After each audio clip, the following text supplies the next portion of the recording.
El libro de Esdras comienza así.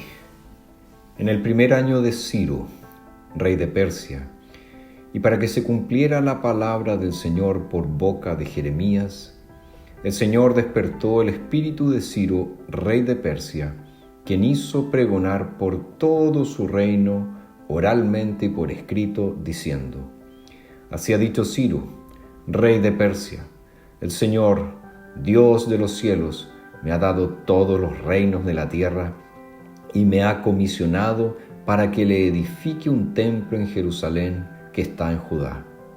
Quien haya entre ustedes de todo su pueblo, que su Dios sea con él, suba a Jerusalén, que está en Judá, y edifique la casa del Señor Dios de Israel.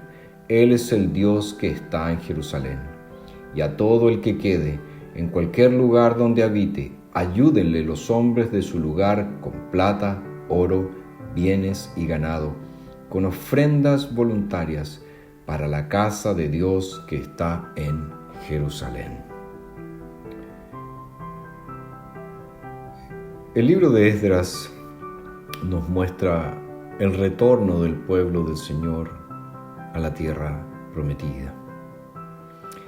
Y sabemos que la historia de Israel cambió mucho por causa del exilio. Es más, Israel nunca volvió a ser lo que alguna vez fue. Jerusalén, durante la época de David, llegó a ser la capital política, llegó a ser el centro religioso del pueblo de Israel.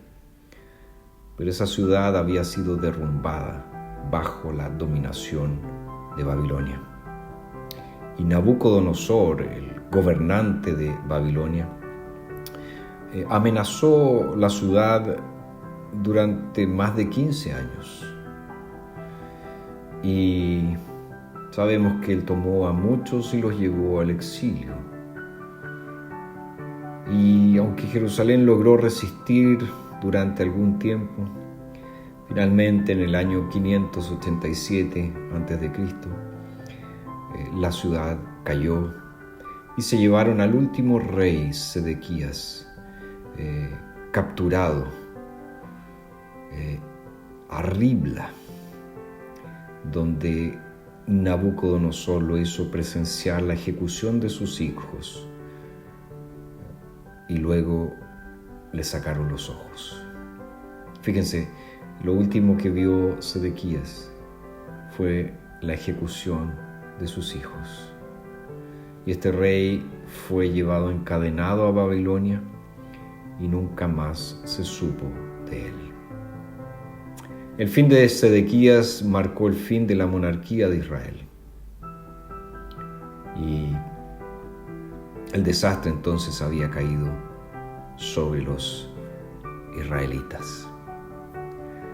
Ahora, llega un momento, nos dice Esdras, que en el primer año de Ciro, rey de Persia, que la situación comienza a revertirse. Y dice claramente que Ciro, en cumplimiento a la palabra del Señor dada por medio de Jeremías, este rey pagano, este rey que no temía a Dios, fue usado por Dios para hacer pregonar, para hacer un anuncio tanto oral como por escrito, diciendo que se debía edificar nuevamente el templo de Jerusalén. Es interesante lo que aprendemos aquí. Aprendemos que Dios, para cumplir sus propósitos, usa a cualquier persona, incluso a los paganos, incluso a aquellos que no le temen, incluso a aquellos que no le sirven. Dios los usa para cumplir sus propósitos. La segunda cosa que vemos es que Dios es fiel a su palabra. Él ha dicho que jamás su palabra volverá a él vacía. Y aquí nos está diciendo que para que se cumpliera la palabra del Señor por boca de Jeremías, ¿qué hizo Dios? Despertó el espíritu de Ciro, es decir, lo hizo, lo movió a que ordenara el retorno de los judíos y ordenara la reconstrucción del templo. ¿Qué tiene eso de relevante para nosotros hoy? Bueno, obviamente, que existe un solo Señor, existe un solo soberano de la historia. Y ese es nuestro Dios. Gobiernos van y vienen, imperios se levantan y caen, reyes, dictadores aparecen y luego desaparecen. Pero no hay nadie que no haga lo que Dios quiere.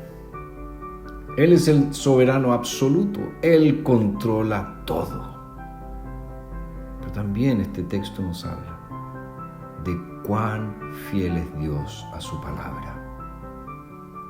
Cuando el Señor dice algo, eso se cumple.